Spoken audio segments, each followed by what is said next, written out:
we heard the wind blowing real hard, and we got in the hall there.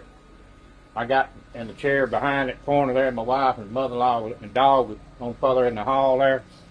And I got a big door and put it over that. And the glass started flying through this way. And I had my back against that door trying to hold it. And then all of a sudden it turned away from that door and went straight through that way. And then the top flew off. And that's about it. It lasted about 15 minutes.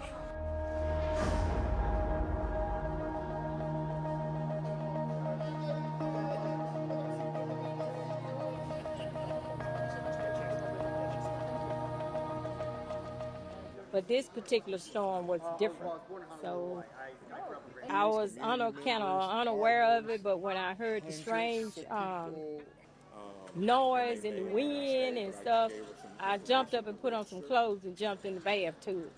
And I just started praying and saying, Lord, that I've been good. And hundreds of people, and they may or may not stay, but I can give some information to register.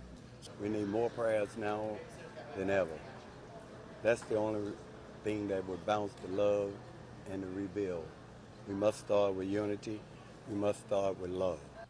That, along with support, moral support, spiritual support, guidance, somewhere to lead us into a new birth. Because right now we're under a new development. It's totally changed. Things are destroyed.